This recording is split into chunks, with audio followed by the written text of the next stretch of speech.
All right. Slash, I'm going to ask you a couple questions about the program tonight, and then just a couple of rock hall questions. Okay. Be real quick and easy. Just don't mean it. Don't move. Yeah. First of all, Slash, tell me about your involvement in the American Music Masters Series this week. Just excited to be involved. I was, you get that phone call. It's like, do you want to come down to Cleveland and play? And I'm like, yeah, are you kidding? that's basically it. It's just great to be one of those guys that they call up that is significant enough to be involved, Well, tell me, being involved, here to honor Les Paul, tell me why it's so important to recognize somebody like Les Paul. I don't think there's enough words to say. Les is the guy who is basically responsible for so much of what is happening in recording and has been happening in recording. All the influences that I have come, basically from Les Paul influencing producers and guitar players and whatnot, all the way up to when I came around. He is an amazing jazz guitar player. He's an amazing technician. He invented the guitar, which I've been playing ever since I started. And he's just a really great character, just a great human being. And he's 92, 93 years old, and he's still kicking, he's just an awesome force of nature. So yeah, it's very important just to make sure, especially with Pro Tools and all that stuff that's coming around nowadays, which don't have the authenticity, no matter how you look at it, that what Les was, gave us, as far as multi-tracking and delay and all that other different stuff that he came up with. And it's been the cornerstone of recording music for, decades, or almost half a century. So Tonight, the concert. How's it going to feel being out on the stage with so many other gifted guitarists? It's nerve-wracking, It's become clear to me that I'm a sort of a high-profile guitar player at this point. And the guys, it's like, I can hold my own. I have my moments where I can play but I'm still learning, how to play. And it's awkward sometimes to be sort of put on a pedestal and not have, feel like you don't have the chops to really be there. So when I see all these other guys, they're all phenomenal guitar players, really, really well learned and basically virtuosos. And to be put in that category, it just makes you, it's very intimidating, But it's an honor to be here, All right, a couple questions about the Rock Hall itself. The Rock Hall here in Cleveland is devoted to promoting rock and roll as an art form. And which it is. That was good. But can you tell us more about rock and roll and its importance and recognizing it as an art form and its impact on culture? Well, I mean, that's a complicated question.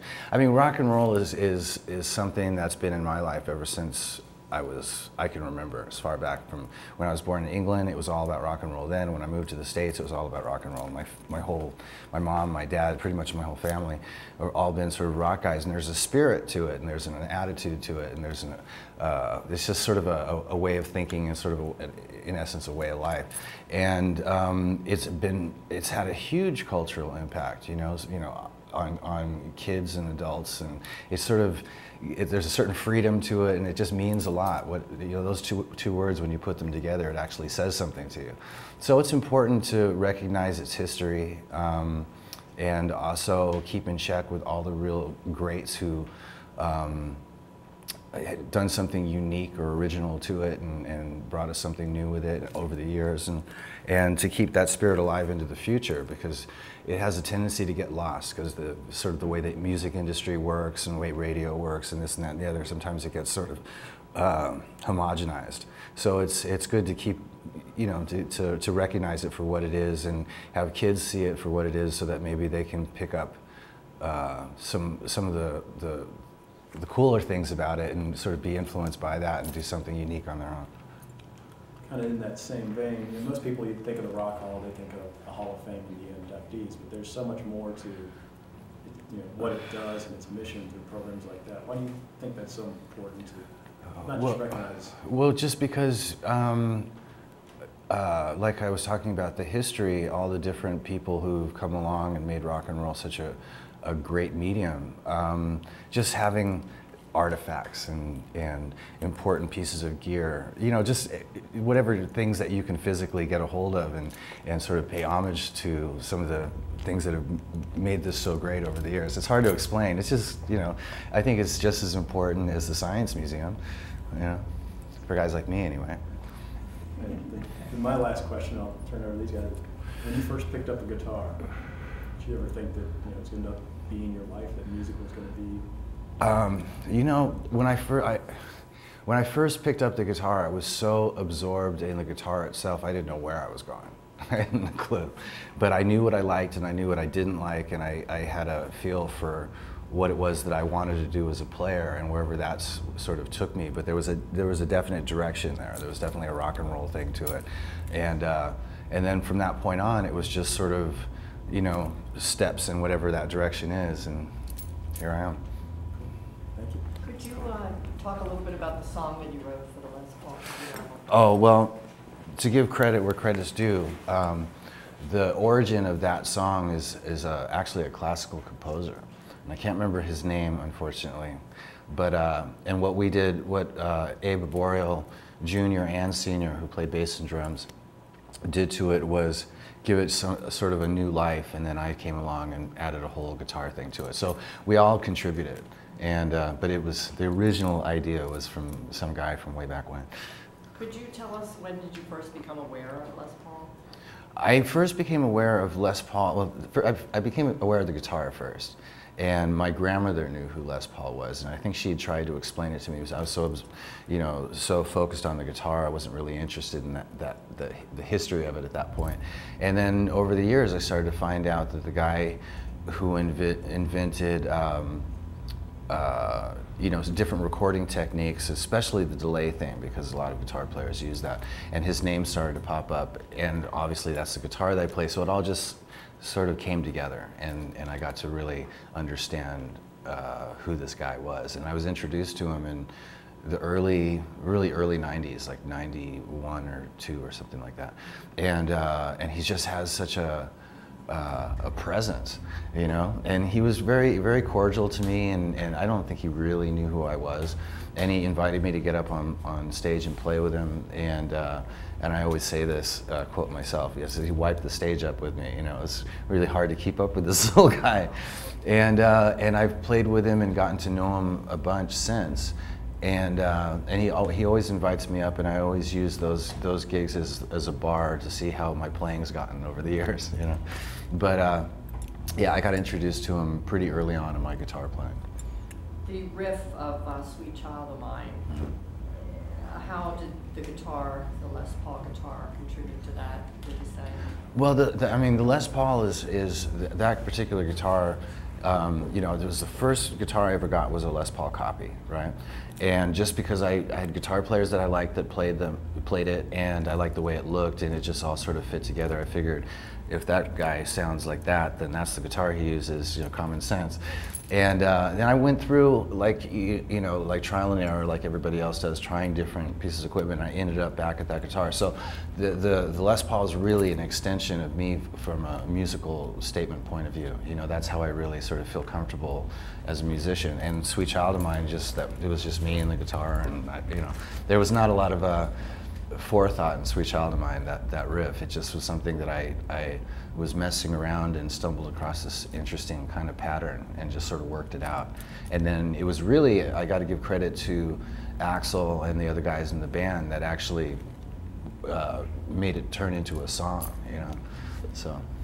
You recently were involved with Gibson on a new signature guitar. Can you tell us about that? The new Gold Top. Yeah. The Gold Top is, it's actually a long story behind it. I'll try and make it short. It was when Guns N' Roses was doing the Use Your Illusions tour in the 90s. Somehow I managed to pick up a brand new Les Paul Gold Top, and it sounded amazing. And I used it for Sweet Child of Mine. I used it for the Godfather theme. I used it for Estranged, November Rain, Heaven's Door, anything that had. That was sort of slow tempo that had long sustaining notes, because it just sounded amazing for that. And I would turn the tone knob down and put it in the rhythm pickup, and it just has this really sweet, creamy kind of texture to the tone. And it got stolen in the late 90s. I had my house robbed, and slowly but surely I managed to get all the guitars back, but that was the only one that I didn't get back, and I needed that sound for a Velvet Revolver song called Fall to Pieces. So I called up Gibson and I said, can you look back in your logbooks or whatever you've got, records of a 91 Gold Top, the specs for that, because I really would like to reinvent that guitar. And so they built me one, and then they decided, well, why don't we make it a commercially available, you know? So, but it's a really great guitar. I'm using it tonight. Yeah. As a player, hey, sorry, these are a few for RollingStone.com, and I'm asking questions that'll be off camera, so if you can think about it, if you can try to work the question. I got you. Okay. As a player, how were you influenced by Les Paul? Well, Les Paul influenced me probably because the style that Les Paul plays is not something you hear a lot in rock and roll, but there's certain licks that he does and a certain approach that he has where you hear little things that catch your ear that you just sort of pick up. And I think it's probably what makes my guitar playing a little bit jazzier than some rock guitar players, because there's little passing tones or certain kinds of scales that I picked up from Les Paul that I've implemented in my sort of style. And also I was really influenced by his use of delay. You know, he had this really great slapback echo that he always used. And you know, I've used that a lot. You know, a lot of guitar players have. It's actually become sort of a mainstay for rock guitar players, that particular application. But you know, so I use that a lot, and I think that's how he influenced. And also, he has a great sense of melody, and it's really important because of the kind of music he plays. Blue Lou's got 60 million chord changes in 4 bars, right? And the way that Les Paul approaches all those changes is very, very melodic. And that was a big influence on me, is trying to introduce a melody that's actually saying something in the changes that you're playing. Yeah. The actual guitar in the Sweet Child of Mine video, is that the same one you recorded the song with? In the Sweet Child of Mine video, I'm pretty sure, actually that's a good question, I can't remember.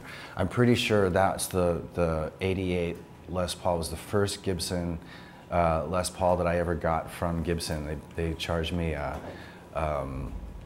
they charged me like $500 for it, you know. Cost is what it was. Anyway, and I had that guitar for years and years, and I'm still using it. So that's the Gold Top came later when I started doing the live stuff. And how was that guitar doing? Which one? The one that you recorded. Oh, sorry. Which guitar? The Les Paul that I'm using currently, which is the Gold Top, is just an amazing guitar. I don't know what it is about the Gold Top with humbuckers in it, but it has a certain kind of smooth tone that is great for all kinds of blues stuff, for any slow picking or anything like that. And then at the same time, it's got a great rock sound, so it's a very sort of universal guitar. Guitars that I've used from Gibson over the years, I've only really had about 4 main guitars. That's all I've ever really needed. I've got tons of guitars, but there's really 4 key ones, and they all have a certain kind of thing to them. There's the guitar that I recorded Appetite with, which is my main recording guitar. Then I've got the Les Paul from the Sweet Child of Mine video, which is my main live guitar. And then I've got the Gold Top, which I use live and in the studio for ballads and things that have a long sort of sustaining nature to the solos. And then the 4th one would be the Double Neck, because it's got the 12 string on it. How do those guitars affect your sound? I mean, like the Guns N' Roses records, what did Les Paul guitars give to those? Les Paul guitars have a certain kind of tonal characteristic that's really appealing to me. I mean, I love the way a lot of different guitars sounds, but Les Pauls have a sound that I feel very comfortable with. It's like a very sort of thick rock and roll sound. It's great for heavy chords. It's great for very deep arpeggiated things. And for solos, it's got, you know, it's got a certain width in the single notes that you can't really find that exact sound on different guitars. But I mean, you know, there's a lot of great guitar players that use whatever guitar speaks to them, and so Les Paul just happens to speak to me. I couldn't tell you exactly why that is. It looks cool, it sounds good, blah, blah, blah. It feels heavy. I like heavy stuff, you know. And it's just a sexy guitar. Are Les Paul players a different kind of player? Is a Les Paul player a different kind of player? I think Les Paul players have certain tendencies that, maybe it's just the way the guitar sounds though. It's really hard to say. You know, a lot of the favorite guitar players of mine, from Mick Taylor of the Stones to Brad Whitford from Aerosmith, and you know, certain Jeff Beck period. There's a lot of guitar players that when they play Les Paul, it has a certain sound to it, so it affects their whole style. What does it mean to you to be playing a Rock and Roll Hall of Fame event? Well, considering this is the first time I've ever played the Rock and Roll Hall of Fame or a Rock and Roll Hall of Fame event, with the exception of the awards a couple years ago, it's just an honor to be here, and it's an honor to be recognized as someone that can, you know, that they would call up and go, "We'd love you to be here for this particular thing." You know, it's just great. Do you have, we talked about a couple of the songs you did with Les Paul's, do you have a song or a performance that you consider your definitive Les Paul moment? I think more what I do is in regards to Les Paul, is more of an extension of the influence that he's had on me. I wouldn't call it like a particular Les Paul moment unless I'm actually playing with Les Paul. I think that the way that I do things, you'd be sort of hard-pressed to know that Les Paul's had such an influence because I do such a rock and roll kind of a thing, but it's definitely in there. I suppose there are sort of Les Paul moments, you know, but I think I'm the only one that really recognizes him. And Les, of course. And this is the last question. Sorry. Do you have any advice for young musicians coming up in general? I get asked about advice for young musicians all the time, and that's a tough one because everybody sort of has their own unique individual way of approaching, you know, music and guitar playing in general. The main thing is just to go for, you know, recognize what it is that you really love and learn it, you know, study it, and maybe sometimes learn some stuff that you don't necessarily love, but it's got some interesting things about it, I suppose. But it's just to stick to your guns and go for what you really, really want to do. Don't be intimidated by it, and try and have a good time with it, because that's like the most important thing, is just to have a really good time with it. So, and then it's just tough. It's a lot of work. You know, you have the old expression, you sell your soul and all that stuff. It's like, forget about anything else, because that's the only thing you should be doing.